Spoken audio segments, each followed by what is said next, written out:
En la presencia de Dios.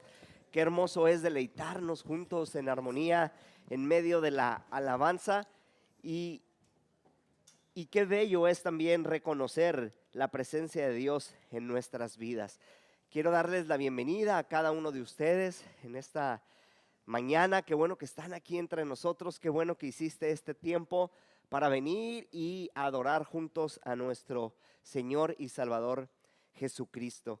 Y es importante que nosotros sigamos aprendiendo cada vez más de su palabra, que es importante que nosotros sigamos aprendiendo cada vez más de lo que Él hizo por nosotros. Y en estos días estamos como mexicanos, ¿verdad? A punto de celebrar un año más de nuestra independencia, de esa libertad que Dios permitió que nosotros tuviéramos. Y hay algo que yo puedo decir de mi país, de mi nación, es que dentro de todo lo que es lo patriota, lo nacionalista y todo eso, somos pocos los que dentro de nuestro himno reconocemos la presencia de Dios en nuestras vidas. Nuestro himno nacional trae una estrofa donde se reconoce que Dios está sobre nuestra nación, ¿verdad? Y es importante cómo nuestro país lo reconoce y le exalta, ¿verdad? ¿Cuántos en nuestra escuela, ¿verdad? Aunque digan que la escuela es laica y todo eso, pero al cantar el himno, ¿verdad? Ahí mencionan a Dios. ¿Sí se habían fijado en eso? ¿Verdad? Que según que la escuela es laica y todo, pero llega el momento del himno y por el dedo de Dios se escribió. O sea, desde ahí nuestros hijos están reconociendo que hay un ser supremo que nos ha dado esa libertad.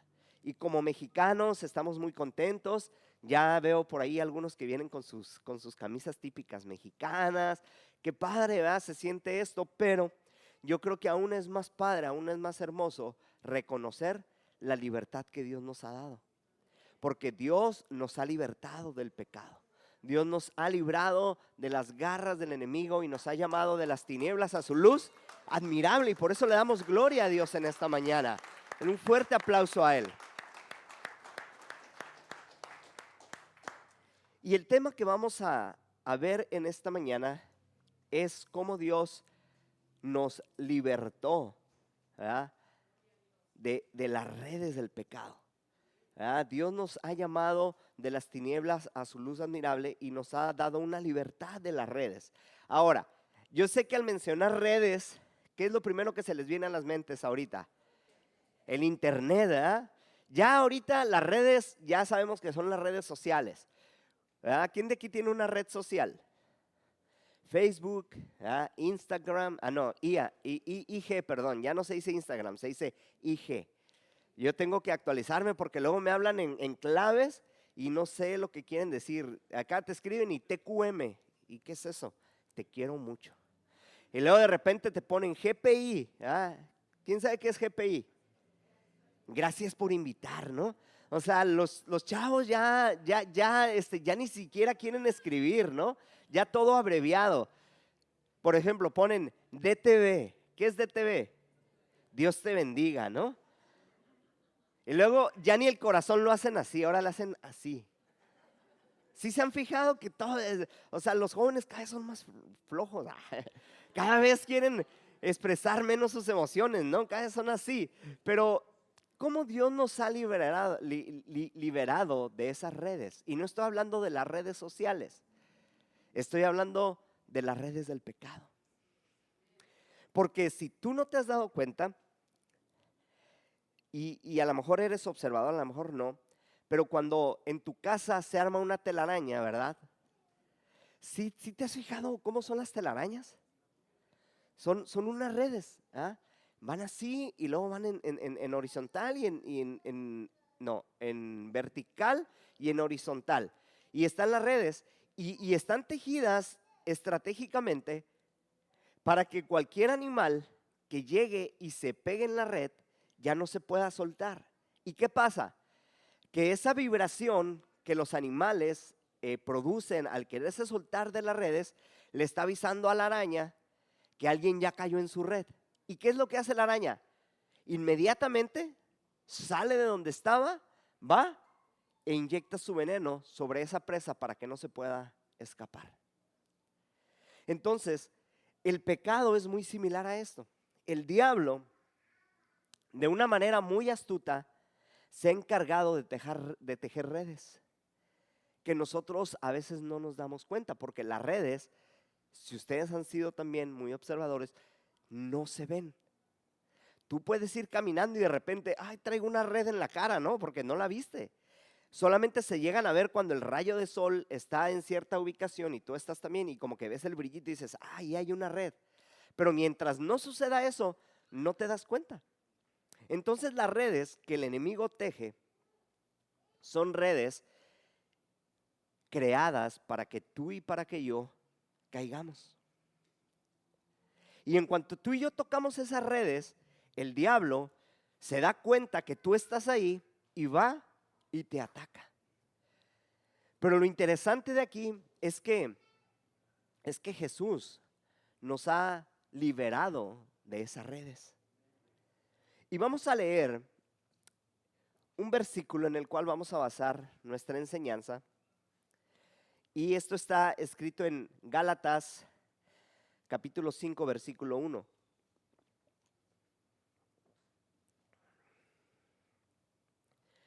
Gálatas 5, versículo 1 nos dice así: por lo tanto, Cristo en verdad nos ha liberado. Ahora, asegúrense de permanecer libres y no se esclavicen de nuevo de la ley.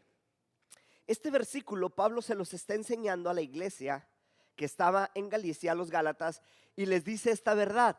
Por lo tanto, afirma, Cristo en verdad te ha liberado. Aquí hay una afirmación que Pablo está haciendo y les está diciendo a los de la iglesia, ¿sabes qué? Yo te voy a decir una verdad. La verdad es que Cristo te ha liberado. Ahora, si Cristo ya te liberó, yo te quiero encargar una tarea. Y Pablo les dice, quiero que te asegures de permanecer libre.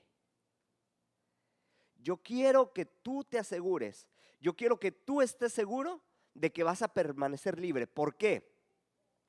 Porque si no te aseguras de permanecer libre, puedes volver a ser esclavo nuevamente de la ley.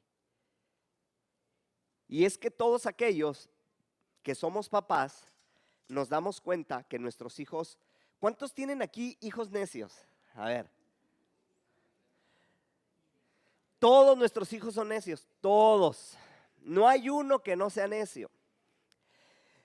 Si tú tienes un puño de llaves y sabes que las llaves están sucias y todo eso y el bebé las quiere y le dices que no, ¿qué hace el bebé? Las quiere. Aunque tú le digas que no, y si ves que ya las trae en la boca, se las quitas, ¿qué hace? Llora porque las quiere. Es necio el bebé. El niño, cuando empieza a crecer y le dices, ten cuidado porque te vas a caer, y lo bajas de la cama y se vuelve a subir, ¿por qué se vuelve a subir? Porque es necio. Ahora, la Biblia nos enseña que la necedad está ligada al corazón del hombre. Entonces, no podemos decir que ninguno de los que estamos aquí somos necios. Pregúntale a tu esposa qué tan necio eres. ¿Ah? La esposa dar fe y testimonio, ¿ah?, de que somos necios. ¿Ah? ¿Ah que sí, amor? Soy medio necio a veces. Yo digo que no, ¿ah?, pero pues, ¿qué voy a decir yo? ¿Ah? Entonces, la necedad, dice la palabra de Dios, que está ligada al corazón del hombre. Entonces, Pablo, entendiendo que la necedad está ligada al corazón del hombre, le dice, la verdad es que Cristo ya te hizo libre. Esta es la verdad. Cristo murió por ti, resucitó y te liberó del pecado. Él ya te liberó del pecado. Esta es la verdad. Pero yo te quiero aconsejar algo. Que te asegures de no caer de nuevo en esa esclavitud. Esta es una advertencia que Pablo da, pero que yo la he podido vivir en uno de mis personajes favoritos de la Biblia. Y uno de los personajes favoritos de la Biblia es mi tocayo, el Pedro, el que le decían, el que se llamaba Simón, ¿verdad? Y que le cambiaron por nombre Pedro. ¿Qué pasaba con Pedro? Vamos a ver un poquito de la historia de nuestro amigo Pedro. Y vamos a ir a Mateo 4, San Mateo 4, 18 al 22. Les voy a dar un tiempito para que lo busquen. El día jueves iba a compartir y estaba muy bien. Y en cuanto me subí, agarré el micrófono, sentí como un piquete en la garganta y empecé a hablar ronco. Dije, ahorita se me quita. Y pues ya no se me quitó. Pero yo sé que Dios me va a dar la voz para poder terminar esta enseñanza y sé que vamos a aprender mucho de ella. ¿Ok?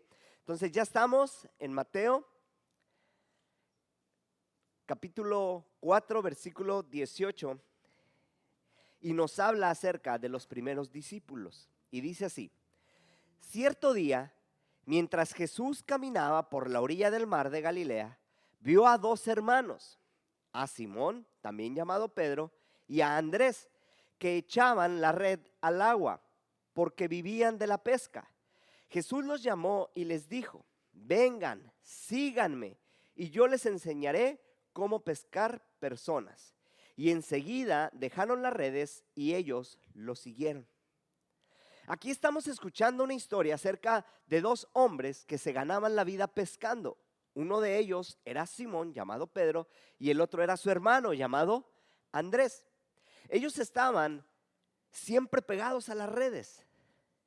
Su trabajo tenía que ver con una barca, pero tenía que ver con redes.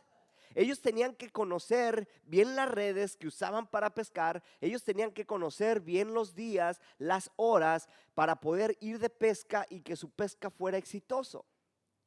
Entonces, siempre que estos dos hermanos iban a trabajar, estaban muy ligados a las redes. Ahora, es importante señalar algo que ya hemos explicado, es que en aquellos tiempos, si tu familia era de pescadores, tú tenías que ser pescador.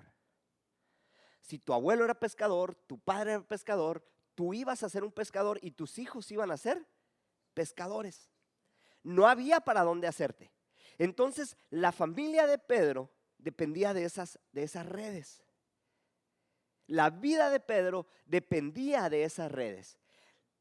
La vida de los hijos de Pedro iba a depender de las redes. Los nietos de Pedro iban a depender de las redes y así se iba a ir. ¿Por qué? Porque era una tradición. Entonces, hay ocasiones que hasta nuestro propio trabajo nos hace esclavos. Hay ocasiones que nuestra propia familia nos hace esclavos. Hay ocasiones que la misma rutina que estamos llevando día con día, nos está atrapando en sus redes. Y nosotros no nos damos cuenta. ¿Por qué? Porque pensamos que es correcto. Hace tiempo pasó algo muy chistoso para mí, porque los que me conocen o se han fijado, de repente yo hago mi quijada así para enfrente, así. Estoy sentado y estoy así con la quijada para enfrente. Y eso es algo que yo he visto, lo vi en mi abuelo, lo vi en mis tías, lo vi en todos, ¿no? Entonces, de repente veo que Elier empieza a hacerle así también. Y un día Raúl me dice, oye, Elier, ¿cómo me dijiste que tenía qué? ¿Quijada de qué? Esa cosa, términos médicos, pero así me dijo. Y yo le dije, no, le dije, es que yo así también la tengo. Y me dijo algo que me llamó la atención. Y me dijo, el que sea hereditario no quiere decir que esté correcto, que esté bien. Y me dijo, hay que trabajar con él. Y empezaron a trabajar con él, hicieron ciertas retenedores, algo así. El chiste es que le empujaron esto para atrás, no sé cómo lo hicieron. Ahorita él ya no lo hace. Pero el que lo haya estado haciendo, porque yo creía que era de herencia, que era familiar, Raúl me dijo, el que sea hereditario no quiere decir que esté correcto. Entonces imagínense, Pedro estaba en esta situación, estaba acostumbrado de que día con día él y su hermano Andrés tenían que ir tirar las redes y pescar. Lo que pescaran lo sacaban, trabajaban con él y lo vendían, y de esa manera llevaban sustento a su familia. Al otro día, ¿qué creen que pasaba? Lo mismo. Se subían a la barca, se iban mar adentro, echaban las redes, pescaban, y lo que pescaban lo sacaban, lo trabajaban y lo vendían, y lo que vendían era para su casa. Y al otro día, semana a semana, mes a mes, año tras año, Pedro no veía no tenía otra visión para su vida. Él nació pescador y en su mente sabía que se iba a morir siendo pescador, y que sus hijos iban a ser pescadores y que iban a morir siendo pescadores, porque para él era normal. Entonces, cuando de repente llega Jesús y los ve haciendo lo que normalmente hacen, les dice: dejen sus redes. Ahora yo les voy a enseñar a pescar hombres. Y la primera reacción de Pedro, la primera reacción de Andrés es dejar sus redes y seguirlo. ¿Por qué tuvieron que dejar las redes? ¿Por qué creen que tuvieron que dejar las redes? Tenían que dejar la rutina de su vida. ¿Qué más? ¿Mande? Les estorbaban para poder seguir, ¿verdad? No podían seguir a Jesús con sus redes que están pesadas, ¿verdad? Y luego de sacarlas mojadas, pues eran un estorbo. Aquí lo que Cristo les estaba diciendo a sus discípulos es que era necesario dejar su tradición. Tenían que romper el molde que los ataba a ser pescadores. Y tú y yo muchas veces seguimos con el molde que se nos ha impuesto desde pequeños. Tú y yo hemos seguido con ese molde que nuestros padres muchas veces nos han impuesto. Mi papá heredó de mi abuelo la carpintería, y mi papá hoy quiere que yo también sea carpintero. Y si yo heredo la carpintería, yo quiero que mis hijos también sean carpinteros. Ahora, no estoy hablando, ¿verdad?, de que no puedas seguir con eso. No estoy hablando de eso. Qué padre si tienes una herencia que te estén dejando tus papás, un negocio ya hecho. Qué padre, qué bendición. Pero cuando esa red que tú no estás viendo te mantiene atado y no te permite ser libre, estás en un grave problema. Pedro y Andrés en ese momento, cuando arrojaron las redes, estaban diciendo: somos libres. Se nos está abriendo un panorama. ¿Para qué? Para hacer algo diferente a lo que pensamos que íbamos a hacer toda nuestra vida. El pueblo de Israel caía una y otra vez en esclavitud, clamaban a Dios y Dios los liberaba. Cuando ellos eran libres, eran las personas más amorosas en el mundo para con Dios. Pero se acostumbraban al amor de Dios y volvían a caer en pecado, volvían a ser esclavos, se volvían a arrepentir y Dios los volvía a liberar y se volvían a ser los hombres más amorosos del mundo para con Dios. Y es que nosotros no alcanzamos a entender este consejo de Pablo que dice: la verdad es que Cristo te hizo libre. Y nos quedamos ahí e ignoramos la advertencia que nos dice: pero asegúrate de seguir siendo libre. ¿Por qué se los comento? Porque un día Pedro fue libre, fue llamado por Jesús junto con su hermano Andrés. Pero también un día Pedro, antes de que Jesús fuera crucificado, antes de ser entregado, estaban en la cena, y en ese lapso Jesús estaba hablando acerca de que iba a ser entregado. Y Pedro le dice a Jesús: yo no voy a permitir que eso suceda. Yo voy a defenderte, yo voy a pelear por ti. Y Jesús le dice: de cierto te digo que antes de que cante el gallo me vas a negar 3 veces. ¿Qué pasó? Que antes de que ese gallo cantara, ¿verdad?, Antes de que sucediera ese hecho, Pedro le negó 3 veces. Entonces pasa todo, Jesús es crucificado, es sepultado, resucita. Pero Juan nos cuenta una historia donde nuestro amigo Pedro decide regresar a pescar. Cuando Jesús resucita y empieza a aparecérsele a los discípulos, empieza a hablar con ellos, hace una pregunta y dice: ¿dónde está Pedro?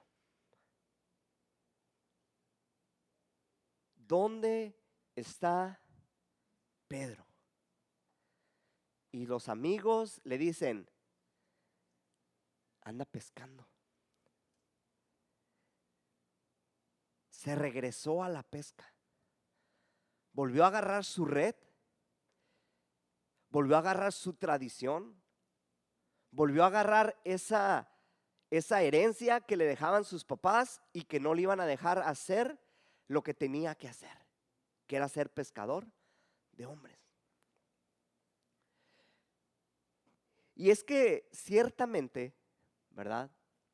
A veces las cosas no salen como nosotros queremos. ¿Hay alguien de aquí que le haya salido todo perfecta exactamente como lo planearon? ¿Hay alguien de aquí que diga: yo desde chiquito dije que iba a hacer esto y todo me salió perfecto y ahorita lo estoy cumpliendo? Yo creo que todos hemos tenido de una u otra manera obstáculos para cumplirlo. A lo mejor sí estás cumpliendo lo que querías, pero batallaste. Más de una ocasión a lo mejor pensaste y dijiste: yo voy a tirar la toalla, yo ya no puedo más. ¿Por qué? Porque creías que todo aquello por lo que estabas luchando estaba siendo en vano. Pedro, aquel hombre que le dijo a Jesús que lo iba a defender, que iba a estar con él, lo negó 3 veces, y no solamente lo negó, sino que se alejó y regresó de donde Jesús lo había sacado. ¿Te suena esto familiar? ¿Te suena esto familiar de que muchas veces nosotros mismos o hermanos de nuestra iglesia regresan de donde fueron sacados? Llevo 20 y tantos ya casi años de cristianos, 25, en el 2000 empecé en este asunto de ser cristiano, de conocer de Dios, y durante estos 25 años he conocido un sinnúmero de personas en la congregación. He visto cambiar a la congregación de congregantes una y otra vez. He visto congregantes que llegan, he visto congregantes que se van. Algunos permanecen, pero muchos llegan y muchos se van. Y no estoy hablando que se van a otras iglesias, sino que regresan de donde Dios los sacó.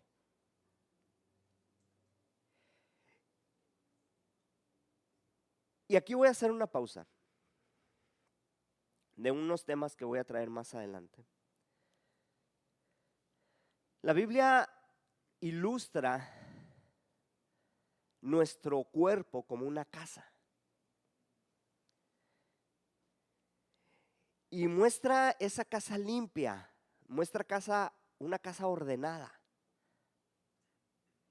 Y dice que mientras el que vive en esa casa, que es Cristo, está ahí, pues esta casa está limpia, está ordenada.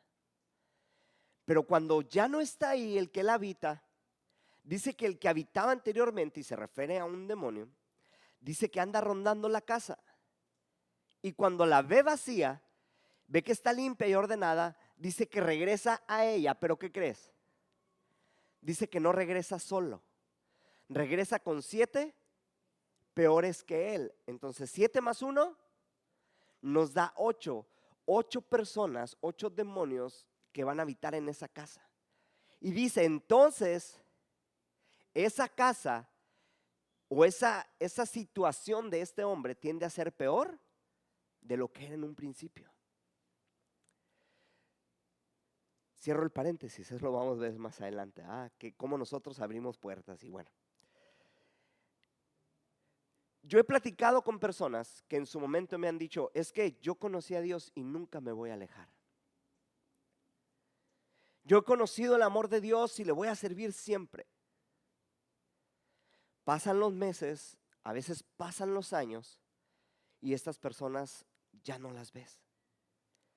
Y me ha tocado encontrarme a varias de estas personas en la calle, en los supermercados, en los lugares donde ando y platico con ellos y les digo, ¿por qué ya no fuiste a la iglesia?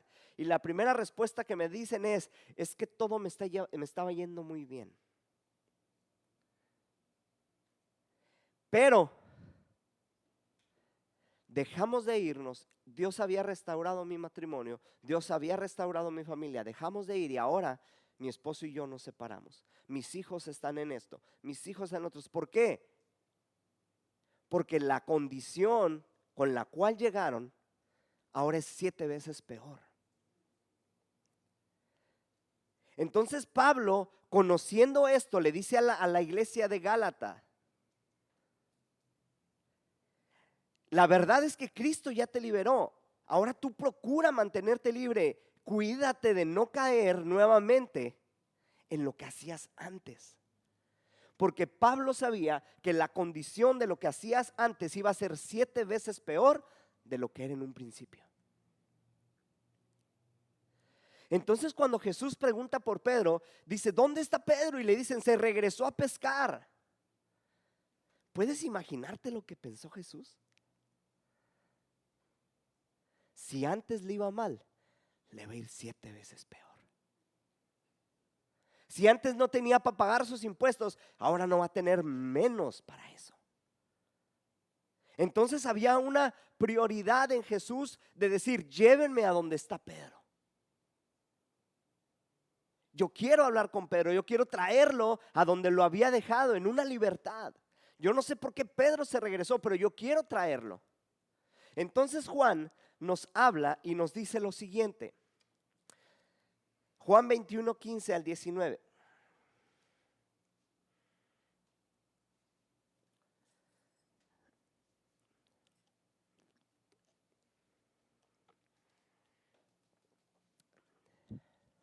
¿Ya estamos ahí?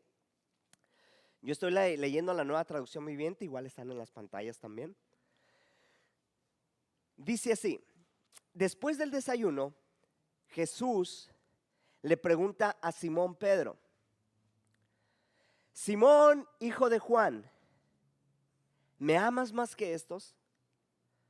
Sí, Señor, contestó Pedro, tú sabes que te quiero. Entonces, alimenta mis corderos, le dijo Jesús. Jesús repitió la pregunta, Simón, hijo de Juan, ¿me amas?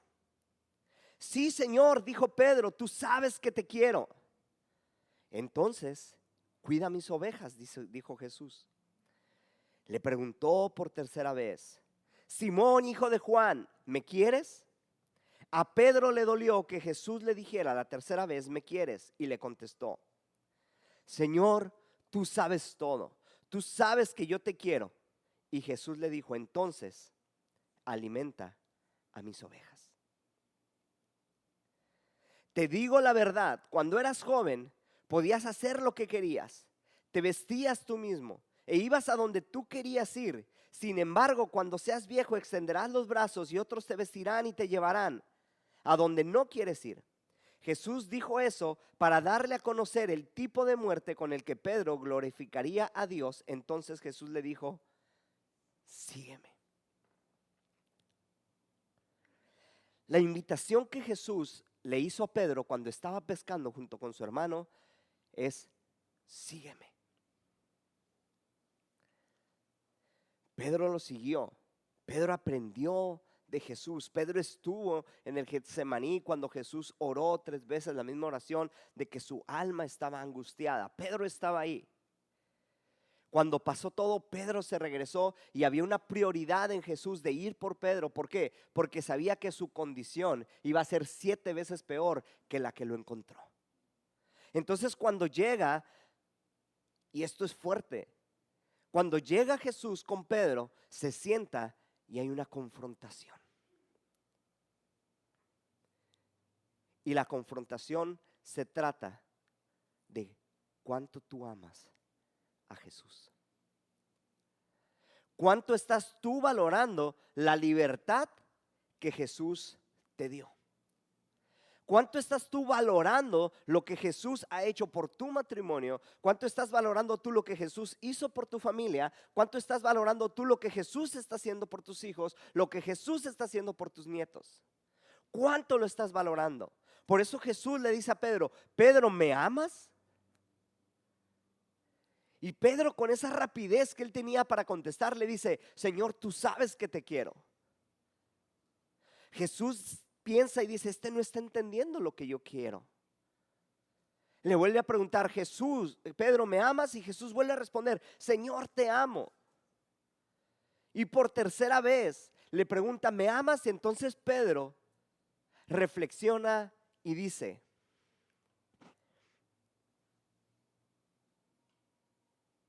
tú sabes que te amo. Tú sabes que te amo porque tú lo sabes todo. Cuando reconoce Pedro quién está enfrente de él, lo único que le resta es decir: tú lo sabes. Entonces Jesús le vuelve a decir: sígueme. Le vuelve a hacer la invitación que le hizo la primera vez cuando le conoció: sígueme. Sígueme porque te voy a librar por segunda vez de la condenación que tenías para toda tu vida de estar pescando peces. Sígueme porque te voy a liberar por segunda vez de esa tradición que te iba a mantener pegado a esas redes.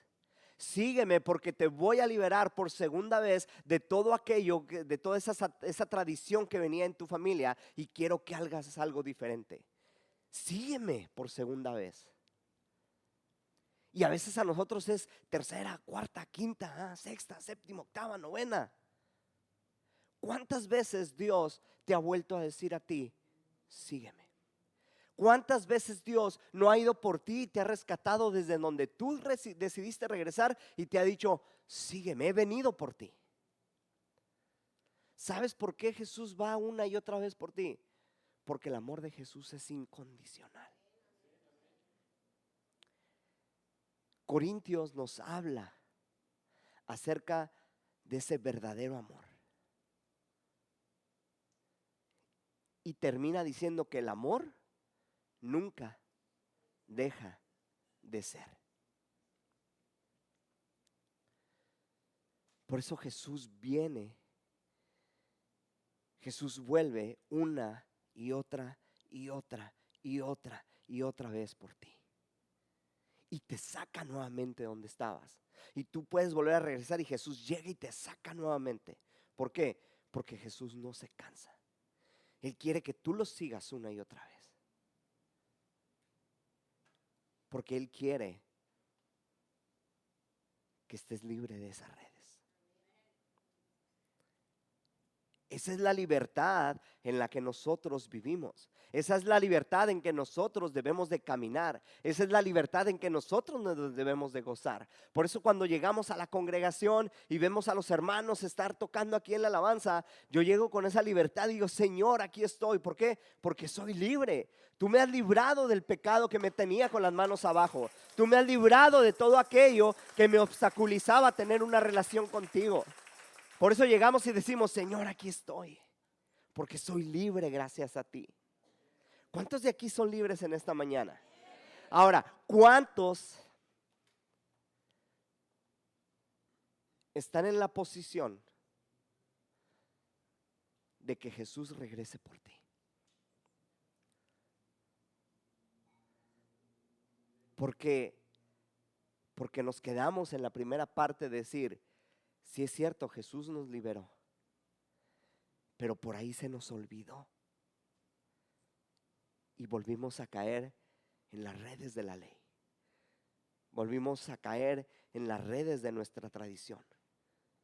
Volvimos a caer en esas redes y Dios te dice: envía a mi Hijo Jesús para que pagara por ti.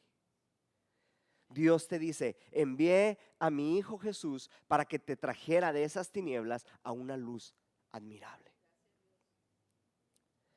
Y es por eso que el día de mañana, que tú estés a punto de gritar en la televisión, ¿verdad?, o donde quiera que estés, que eres libre porque eres mexicano, yo te invito a que te acuerdes que eres libre porque Cristo murió por ti. Cristo murió por ti y no hay más. Cristo es el que ha pagado el precio de ese pecado que te condenaba, y hoy tú eres libre. Y cierro con esto.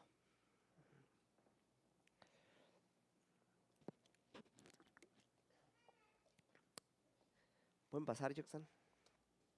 Voy a cerrar con esto.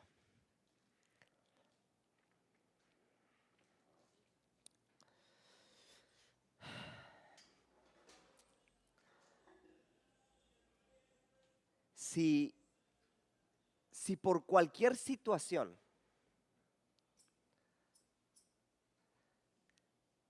sientes que esas redes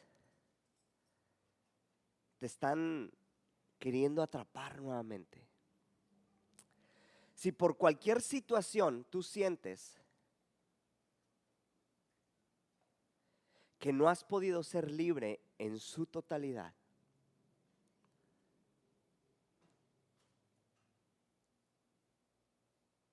no es porque Jesús no haya pagado el precio, es porque a lo mejor tú no lo has querido aceptar. Porque el precio que pagó Jesús era el único precio que se podía pagar para darnos libertad. No había más. No es que Jesús haya dejado la obra inconclusa. No es que Jesús haya dejado su obra incompleta. El problema, el detalle es que a veces nosotros no lo terminamos aceptando en su totalidad. Y el cristianismo, tristemente, en nuestros tiempos se ha convertido en un juego más que en un estilo de vida. El cristianismo muchas veces se ha convertido, lo hemos convertido en una parte social más que en un estilo de vida. ¿Tú sabes que hay personas que quieren ser cristianos por moda? Hay personas que quieren ser cristianos porque piensan que wow, pero no hay una convicción. El cristianismo, más que una moda, el cristianismo, más que un club social, el cristianismo, más que un nombre, es un estilo de vida. Cuando Cristo le dijo a Pedro: sígueme, porque te voy a enseñar algo que tú no sabías hacer. Te voy a enseñar a ganar almas para mí. Cuando Jesús confronta a Pedro y le dice: sígueme, es porque le está recordando por lo que un día por primera vez fue llamado. Y le advierte acerca de las cosas por venir. Y le dice: cuando eras joven hacías y deshacías, pero va a llegar un momento en que no va a poder hacer así. Aprovecha tu fuerza, aprovecha tu vigor, aprovecha tu juventud, aprovecha estos momentos que tienes para hacer lo que yo te estoy pidiendo que hagas, y es apacentar a todo un pueblo que voy a traer a mí. Es un pueblo que Dios va a ganar para sí mismo, pero necesita que tú y yo estemos comprometidos y le digamos: Señor, nosotros queremos cuidar de esas ovejas. Y cada uno de ustedes que están aquí han sido atraídos por Jesús, pero han sido cuidados por el diferente liderazgo que hay en la iglesia. Cada uno de los que están aquí están siendo apacentados por una plática.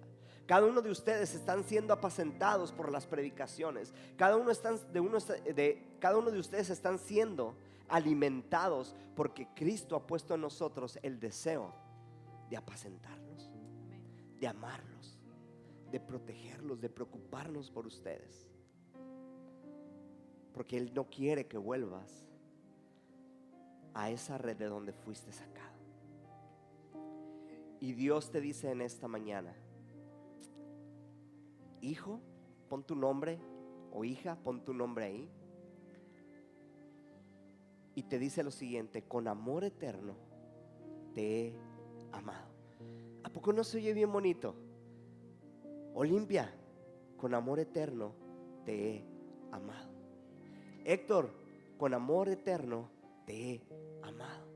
Brenda, con amor eterno te he amado. Cada uno de ustedes ponga su nombre y díganlo fuerte. Digan su nombre y díganlo: con amor eterno te he amado. Por eso he prolongado mis misericordias para tu vida. Por eso hoy puedes ser libre. Por eso hoy puedes estar aquí para gozarte. Ponte de pie, por favor.